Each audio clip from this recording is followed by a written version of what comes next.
As you probably already read in the title, this is just an advice video about college. I've went to school and I finished it, so I feel like I have experience in this, so why not share what I know? It may help, it may not, who knows? Here's some advice that I would share with my high school graduate self. Rent your books, fam. Rent your books. Actually, let me preface this point. Wait until the end of the first week or the middle of the second week before renting or buying a book. Professors will tell you that you need a book, but a lot of times you don't. I think in almost every single class that I've needed a book, quotation marks around the word needed, we probably used it twice during that 16-week semester. I have a couple of books that I bought over the course of 4 years just sitting in my room because I didn't learn my lesson the first time. Honestly, you could probably go without buying the book. You might actually be able to find the book online as a free PDF.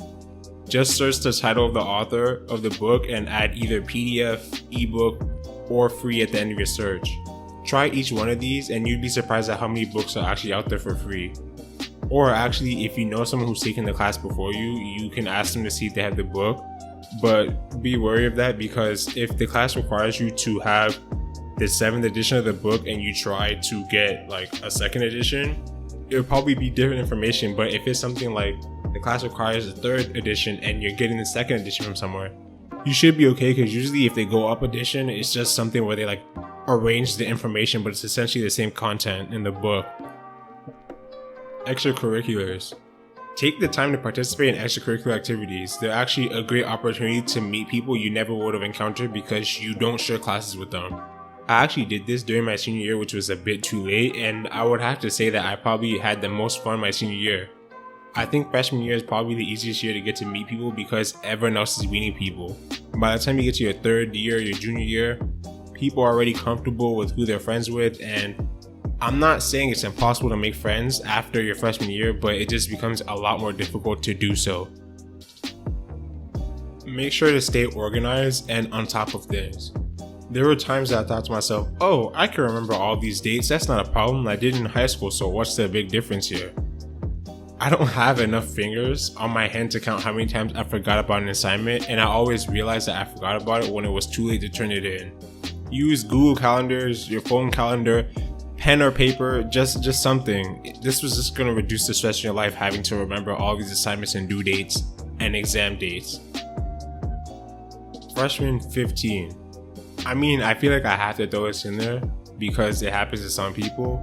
I don't really have much to say on this one because it didn't happen to me. I don't really drink my calories or eat that much. So it was hard for me to go into a caloric surplus to gain weight. But eat a balanced diet, control yourself, both with food and alcohol, and make sure to hit the gym or at least try to stay active in some way while you're in school. Try to budget your money. You don't want to be broke by the middle of the semester because you decided to buy $5 coffees every morning. That's an exaggeration, but you get the point. I hope. You can brew your own coffee at home and save money that way. You can make a spreadsheet to track all your monthly expenses to see where your money is going. You'll be able to visually see what you spend your money on and cut back accordingly if need be. You can actually also use an application called Mint to track your finances. I've heard good things about it. I've never personally used it before, so can't really tell you much about that. Flip-flops for the shower. People are disgusting. That's all I'm going to say on that. Gaining work experience. If you know what you want to do and you're dead set on that, try to get an internship before leaving school or at least get some work experience while you're in school. The job market now requires that people who are actually applying to entry-level positions have like 2 years or 1 year experience. That makes no sense to me because that's not even entry-level anymore at that point. That's like early career. Honestly, close to mid-level for some professions if you have 2 to 3 years of experience. How could someone enter when there's a requirement for the amount of years you need, and to get those years you need a position, and to get that position you need years? It's a never-ending cycle of I need experience to get a job. That ish makes no sense to me to this day, but it is what it is. So try to get experience before leaving school. This will help you out in the long run. Make sure to research your professors before signing up for their class. I made the mistake of not doing this before taking a class and I got an F in it. And I retook the class the following semester. and I got a C, but this was calculus 2, so I wasn't mad that I got a C. I'm pretty sure about 60% of the class that took it, when I took it and got an F as well, because I saw them next semester in the same class. So this could have all been avoided had we checked our professor, so just make sure to do that. You can check your professor actually on sites like ratemyprofessor.com. This will save you a lot of money and time in the long run. Make sure to manage your time well and just have good time management skills. I felt like there was a lot of free time, quotation marks around the word free time, before and during classes, because you go from having an 8-hour school day to having 3 1-hour classes spread out during the day, and then you're done with classes. It seems like this is free time between the classes and before and after, but it's actually not. I used to waste a lot of time on stuff that I shouldn't have been wasting time on, and procrastinate on things that need to be done. Like, for example, waiting the entire semester to write a 10-page English paper that was assigned to me within the first month of the semester. I ended up having to write a 10-page paper of BS all in one day, and of course, I didn't do well on that. I don't know why I thought it would be okay to wait till the very last day to write a semester-long paper and then submit it thinking I was going to get a decent grade. All I can say is that freshman year wasn't a fun time for me academically because I didn't really manage my time well, so make sure to do that. Don't skip class. I'm the person who won the perfect attendance award back in elementary school. To be honest, I didn't even know that was an award at the time, so it was really awkward winning that in front of the entire 5th grade class and having to receive the award in front of them. I won it because my parents forced me to go to school every single day. Even if I was sick, if I had a doctor's appointment in the morning, I would go there in the afternoon. At least I got McDonald's or something to eat for lunch, so I guess that was okay. Like, if I was sick, I would still be in that school and I'll just be miserable for the entire day. Like, I would tell my parents before going to school, please can I just stay home because I really don't feel well. And nope, if school was open, I was in that building. Even during, senior skip day? I think it's skip day, it's not skip week. Senior skip day, I was like one of the only people who were in that school like an idiot because my parents wouldn't let me skip. And you're probably saying, why didn't you just skip anyways? And then like, who's gonna find out how your parents are gonna know? Well, my school calls parents to tell them, hey, your child isn't in school.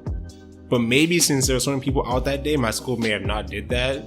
But I wasn't willing to take that chance because I didn't want to go home and then end up getting in trouble because the school happened to call my parents and tell them I wasn't in school. Because then my parents would ask me, well, where were you if you weren't in school? And then I'll have to explain what happened, where I was, all this. So yeah, didn't want to skip. I didn't want any issues. So when I got to college, when I actually did have the freedom to skip, I would actually have major anxiety not being in class. So I probably only skipped a handful of classes. My friend, on the other hand, skipped quite frequently, and there were times where they missed out on key information for exams. I helped them out though because they would have been an SOL if they didn't know anyone in the class. So long story short, try not to skip class. Especially because you're paying for it and you get to ask questions in real time, if you have any. Actually, the only time I would recommend you skip class is if you like genuinely have to. Like if you have to study for something, but I'll just let you determine for yourself if you want to skip class or not. Skipping class will become a habit if you let it. One day turns into two days turns into a week, and then next you know, it's finals week and the last time you were in class was the second week of the semester. And the last one I have is, don't party every day. Parties get repetitive pretty quickly. You start seeing the same people, the same music gets played, and honestly it gets boring after the third one. I noticed that with people I went to school with, like after their freshman year of just partying, a lot of them were like, yeah, I'm done with parties. Parties are fairly boring. Let me just do like a kickback thing or just not go to parties to begin with. So try not to burn yourself out on parties because they will get repetitive fairly quickly. I'm not saying don't enjoy yourself and don't party. I'm just saying don't go overboard with it. That's all. That's it for this list. Let me know down in the comments if it was helpful. If it was, like the video, subscribe to the channel if you haven't, and hit the bell icon if you're new, and I'll see you on the next one. Thanks. What a bad close.